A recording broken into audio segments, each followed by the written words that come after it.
Je vous avoue un truc, si il a neigé au mois d'avril, s'il y a eu une invasion de sauterelles, c'est ma faute. J'ai regardé un film. Bonjour à toutes et à tous et bienvenue pour cette nouvelle vidéo sur Blood is the New Black. Aujourd'hui on se retrouve pour parler culture et plus précisément de ce que j'ai pu lire, écouter ou regarder au mois de mars. Comme les fois précédentes, je vous ai fait une petite sélection parce qu'il n'est pas forcément ni intéressant ni pertinent de parler de tout. Donc on va parler de livres, on va parler de podcasts, on va parler de musique. Et il y a un film. Oui. Mais celui-là, je le garde pour la fin parce que c'est tellement rare que je le réserve pour ceux qui regardent la vidéo jusqu'au bout. Voilà. Du coup, c'est parti, on commence par la lecture. Donc ce coup-ci, il y a deux livres dont je souhaiterais vous parler. Un premier que j'ai aimé et un deuxième que je n'ai pas aimé. Et on va commencer par celui que je n'ai pas aimé. Il s'agit de Ce que savait la nuit de Arnaldur Indridason. Donc si vous me suivez depuis longtemps, vous savez que Arnaldur Indridason, c'est un auteur islandais dont je lis à peu près tous les livres. Et je pense que ça fait genre 2 ans qu'à chaque fois que je lis ces nouveaux livres, eh bien j'en parle dans ce statut culturel. Et je vous dis que je n'ai pas aimé. Pourquoi est-ce que je continue à le lire? Eh bien je pense tout simplement parce que ça se passe en Islande. Donc Arnaldur Indridason, c'est un auteur de romans policiers qui écrit des romans du coup policiers qui se passent en Islande et plus précisément à Reykjavik. Donc Ce que savait la nuit est un roman qui met en scène son personnage Konrad qui est un policier retraité et qui là va reprendre un tout petit peu une très ancienne affaire qu'il avait laissée de côté faute de preuves, mais là on retrouve un élément qui pourrait relancer l'affaire et du coup il décide sur son temps libre de se relancer sur cette enquête. Les problèmes de ce livre sont nombreux. Tout d'abord, dans un premier temps, je n'apprécie pas le personnage de Konrad tout simplement parce que c'est juste un avatar quelconque de flic à la retraite. Le problème d'Arnaldur Indridason, en tout cas ces derniers temps, c'est que ses romans sont extrêmement courts. Je crois que ça fait genre 250 pages écrits assez gros et que du coup il n'y a absolument aucun développement qui est apporté à la psychologie de ces héros. Ou alors c'est des développements mais tellement... Enfin c'est même pas au pied de biche qui sont faits les développements. C'est vraiment... on essaie de donner un contexte un tout petit peu dark qui noue au personnage à base de drama familial. Genre, oh, sa femme est morte du cancer, il ne parle plus à ses enfants. À un moment, les clichés comme ça, je comprends que pour faire un roman policier, il est nécessaire que le héros, l'inspecteur, l'inspectrice, etc. ait des failles. Mais c'est pas besoin de sortir des failles aussi dark que oh là là, son amour est mort et autres conneries du genre. C'est juste ultra cliché, ça n'a aucun intérêt et presque les passages, les flashbacks qui relatent le passé tellement dark de Konrad m'ont fait soit face palme, soit rire. Donc vraiment, la profondeur du personnage, c'est du néant. Et en plus, comme le roman est très court, eh bien l'enquête n'est clairement pas palpitante, puisqu'on est tout simplement baladé. Aucune information ne nous est donnée en avance, aucune information ne nous permet de mener l'enquête avec Konrad. On lit juste le développement et on admire les Deus Ex Machina créés par l'auteur. Donc pourquoi est-ce que je m'inflige ça ? Parce que j'aime l'Islande et que c'est à peu près un critère suffisant pour moi parce que quand je lis ça, quand je lis des trucs sur, je sais pas, la femme de machin est partie s'exiler à Seyðisfjörður et que j'adore la ville de Seyðisfjörður et qu'elle est trop belle et que j'aime l'Islande et que je finirai peut-être par déménager en Islande, qui sait. Bref, autant vous dire que comme j'aime ce pays, je lis les Arnaldur Indridason juste parce que ça me permet d'avoir ma dose islandaise. Heureusement, il y a de plus en plus d'auteurs islandais qui sont traduits en français justement grâce au succès de Arnaldur Indridason, donc je pense que je vais en lire d'autres pour essayer d'avoir ma dose islandaise sans me taper du face-palme à toutes les pages. Donc est-ce que je vous recommande ce roman? Non. Est-ce que je vous recommande les premiers Arnaldur Indridason qui étaient avec son autre héros, l'inspecteur Erlendur? Oui, La femme en verre est très bien par exemple. Au moins on peut citer un avantage à Ce que savait la nuit, ça ne parle pas de la Seconde Guerre mondiale. Merci, parce que ça aussi c'est un trope habituel chez Arnaldur dernièrement.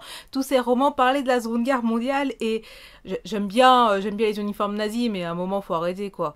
Du coup, si vous connaissez des auteurs islandais qui pourraient m'intéresser, eh ben dites-les moi en commentaire et j'irai les lire. Et si vous voulez que je déménage en Islande, laissez un pouce vers le haut. Le pire c'est que je suis actuellement dans un moment où je sais tellement pas quoi faire de ma vie que parfois je l'envisage pour de vrai. Et après je me rappelle qu'il fait froid. Le deuxième livre que je souhaitais vous présenter est un livre d'une autrice française. Il s'agit de Et Dieu se leva du pied gauche de Oren Miller. Donc il s'agit d'un roman qui est édité chez L'Homme sans nom et qui est là aussi une sorte d'enquête policière qui se passe dans la France de l'après-guerre et qui met en scène les deux héros de Oren Miller, Évariste et Isabeau. Donc on est sur un duo d'enquêteurs qui n'est pas sur certains points sans rappeler Sherlock Holmes, dans le sens où Évariste est certes très bon et certes très intelligent, a des facultés de déduction et d'enquête absolument absolument hors du commun, mais qu'à côté de ça, c'est pas la personne avec le plus de tact, avec le plus de bonnes manières de comportement en société. Et du coup, Isabeau est plus jeune et un petit peu martyrisé par Évariste sur certains points, mais en même temps, leur duo fonctionne très très bien, c'est plein d'humour, et du coup, il s'agit du 3e tome. Ce qu'il y a de bien, c'est que les tomes sont indépendants, ce qui veut donc dire que vous pouvez commencer par le tome 3, comme moi, sans avoir lu les 2 précédents. En réalité, j'avais acheté le tome 1 quand j'étais en France, je sais plus où je l'ai acheté, je crois que je l'ai acheté genre à la Japan Expo, ce qui ne fait pas de sens parce que je comprends pas ce que les éditions de l'Homme sans nom foutaient à la Japex, mais why not? Sauf que bah ma pile à lire en France, je refuse de vous dire le nombre de bouquins qu'il y avait, et le tome 1 fait partie des nombreux livres qui actuellement sont dans un grenier en Loir-et-Cher. Oren Miller, je l'avais découverte avec son roman Le Roi Sombre, qui n'est autre qu'une transposition du Comte de Monte Cristo dans un univers de space opéra, qui avait été un de mes coups de cœur de l'année où je l'avais lu, et c'est vraiment une autrice que j'apprécie parce que sa plume est très très très agréable. C'est-à-dire qu'elle a une écriture qui est légère, qui est pleine d'humour, souvent pleine de sarcasme. Elle développe des personnages souvent assez particulier mais très très bien fait et très attachant. Le rythme de ces histoires sont a priori plutôt bons, puisque autant sur Le Roi Sombre que sur Et Dieu se leva du pied gauche, on a un beau rythme, on a une bonne alternance de points de vue, on a une bonne envie de tourner les pages, et je ne vous ai toujours pas dit de quoi ça parlait. Dans ce roman, Évariste et Isabeau enquêtent sur une série de meurtres, et plus exactement 6 ou 7 meurtres qui ont touché des médecins et des infirmières d'une même fondation psychiatrique qui se trouve à Neuchâtel. La coupable est presque toute trouvée pour la police, il s'agit de la seule personne qui a survécu à cette nuit d'hôtel. Cependant, ils se doutent bien qu'il y a autre chose et ils vont essayer d'innocenter la jeune femme accusée a priori à tort. Donc on se retrouve avec une enquête dans la France de l'après-guerre, et plus précisément dans les institutions psychiatriques de l'après-guerre. Autant vous dire que pour la goth que je suis,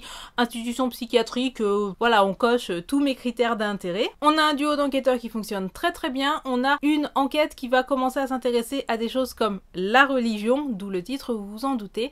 C'est très bien écrit et je ne peux que vous le recommander, ou probablement de tester les 2 autres romans de Évariste et Isabeau, avec des termes comme vous pouvez enterrer la mariée ou j'agonise fort bien merci, ce qui vous donne une petite idée du niveau d'humour de l'auteur. Voici pour les 2 livres dont je souhaitais vous parler ce mois-ci. Maintenant on va s'intéresser à la musique, et j'ai 2 groupes dont je souhaiterais vous parler. Le tout premier, c'est Cellar Darling, qui ne se prononce probablement pas du tout comme ça, mais j'ai aucune idée de comment on est censé le prononcer. Donc Cellar Darling, c'est le groupe qui est formé par 3 anciens de Helvetii, et notamment avec Anna Murphy, la bielliste, est-ce que c'est comme ça qu'on dit? Donc Cellar Darling a sorti son 2e album fin février début mars, qui s'appelle The Spell, et qui est une petite pépite et que j'ai totalement adoré. Je n'avais pas forcément accroché au premier album qui s'appelait This is the Sound, et le premier album, bah certes on retrouvait la jolie voix d'Anna Murphy, certes on retrouvait des mélodies pas inintéressantes, mais vraiment ça ne m'avait pas du tout transcendé. J'avais plutôt eu l'impression d'un album fait un petit peu à la va-vite. Il faut dire que l'album était sorti très très rapidement après la formation du groupe, donc The Spell, c'est un petit peu difficile à décrire comme style de musique. On est sur un métal ou même peut-être même du rock avec des grosses inspirations folk forcément, et donc la présence d'une bielle,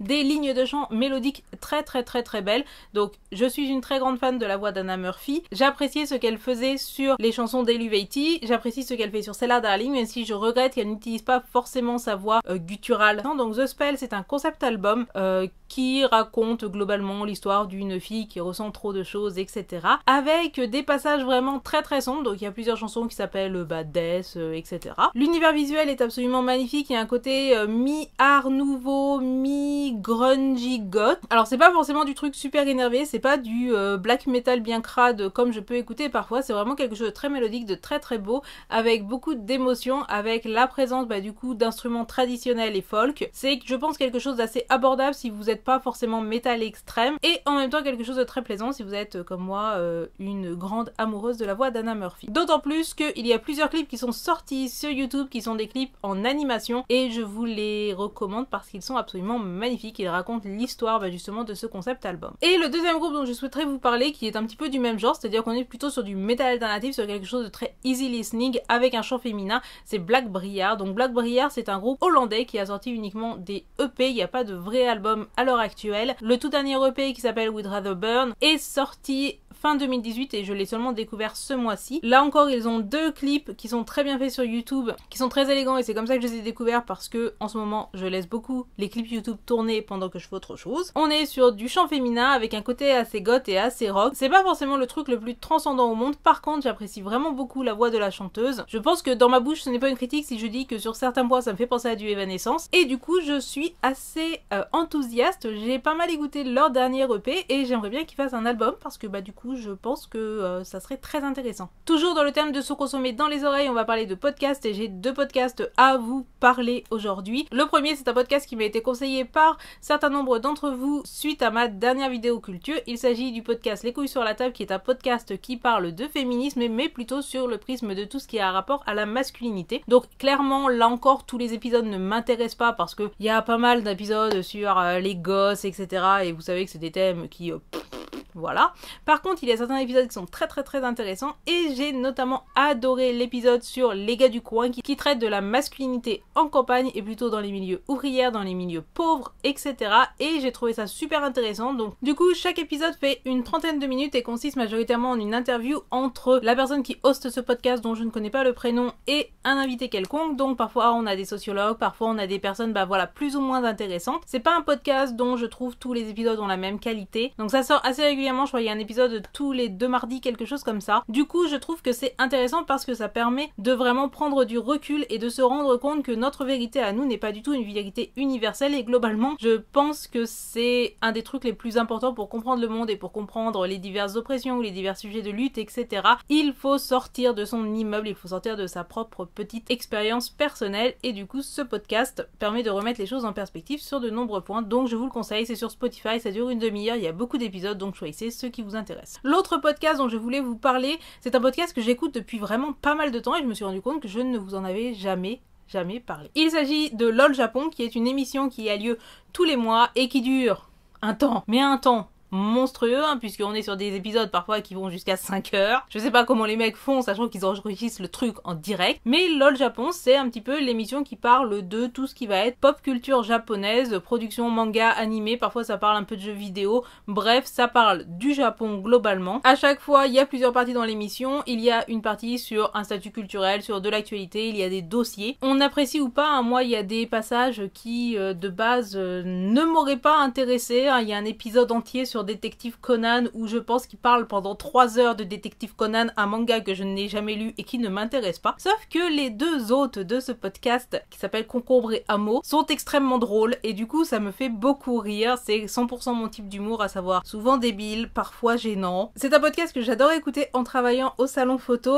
Généralement je fais en sorte que ma patronne ne puisse pas voir que je suis en train de me marrer devant mon écran et parfois je dois vraiment me retenir de rire à haute voix parce que c'est vraiment n'importe quoi. Évidemment, je vous conseille pas d'écouter les émissions en one shot parce que ça dure 6 heures. C'est un podcast très drôle qui gagnerait à être connu. Il est dispo sur Spotify mais aussi sur sans doute pas mal d'autres applis et je vous le conseille. Et du coup, si vous mettez à lire des mangas un petit peu chelous, ça sera leur faute à eux et pas la mienne. Donc nous avons parlé de livres, nous avons parlé de musique, nous avons parlé de podcast. Et pour une fois, il y a une 4e catégorie, j'ai regardé un film. Et je n'ai pas regardé n'importe quel film, j'ai regardé The Dirt. Et c'était génial, c'était complètement génial. Donc The Dirt, c'est quoi? Il s'agit d'un film Netflix qui est sorti le 22 mars et qui est tout simplement un biopic du groupe Motley Crue. The Dirt est inspiré du bouquin du même nom qui est la biographie officielle de Motley Crue. Et comment vous dire? Déjà, si vous ne le savez pas, j'adore Motley Crue. J'adore ce groupe. Et au-delà d'adorer ce groupe, j'aime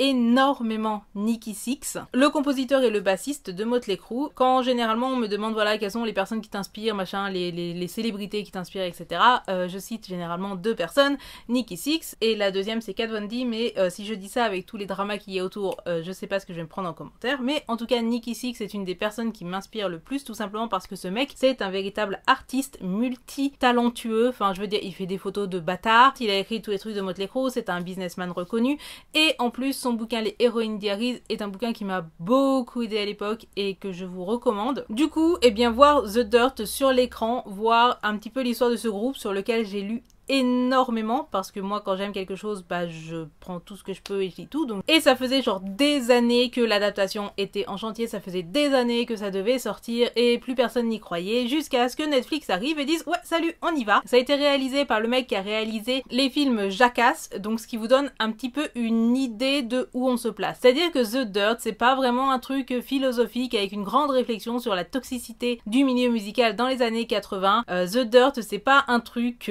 avec une mentalité genre la drogue c'est mal quoi. The Dirt c'est un petit peu bah ce qu'on peut attendre d'un film sur Motley Crue, c'est-à-dire que on vit les années 80 à 100 à l'heure avec tout ce qu'il faut de délire, de choses complètement stupides et totalement surréalistes qui ne peuvent que se passer dans les années 80 avec le concours de diverses drogues. J'ai été très impressionnée par la manière dont les membres du groupe sont joués. Je trouve Randy Booth je sais pas comment on le dit, qui joue Nikki Sixx extrêmement réaliste. J'ai aussi été assez impressionnée par le fait que le rappeur Machine Gun Kelly joue un Tommy Lee bah finalement très attachant hein. Et ça fait très bizarre parce que bah les mecs de Motley Crue c'est des vrais gens, enfin Motley Crue c'est un vrai groupe, c'est pas juste comme si t'avais lu des personnages de fiction et que t'étais en train de parler de la différence entre le personnage de fiction que t'as dans ta tête et celui qui est dans le film. Non, c'est des vrais gens. Mais en tout cas j'ai beaucoup aimé la manière dont a été joué Tommy Lee.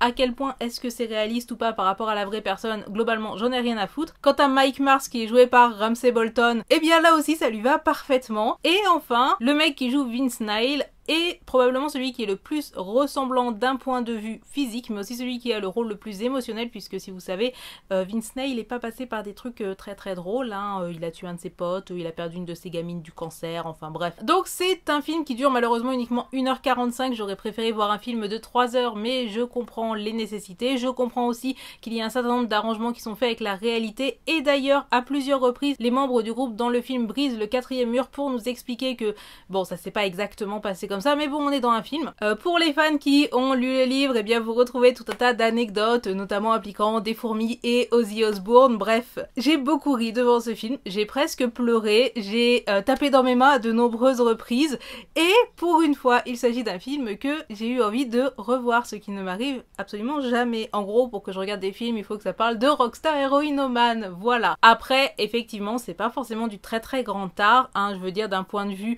photographie, les couleurs sont ok, mais c'est pas non plus transcendant, il n'y a pas une recherche artistique de malade.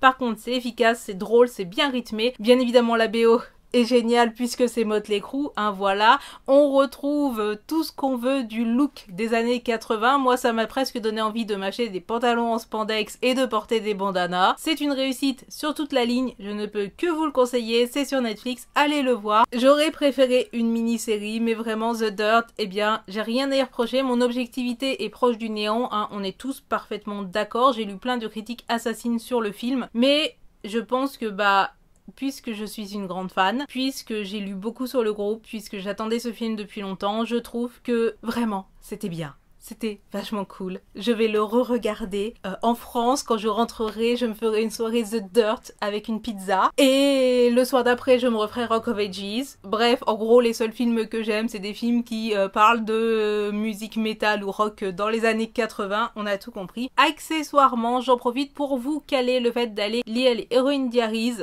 qui est donc le bouquin de Nikki Sixx. En réalité, les Heroine Diaries, c'est tout simplement la publication de ses journaux intimes, puisqu'il tenait un journal à l'époque de l'année 87 qui est l'année où il a fait sa fameuse overdose qui a un petit peu changé la face du groupe puisque c'est celle qui est à l'origine de Kickstart My Heart, etc.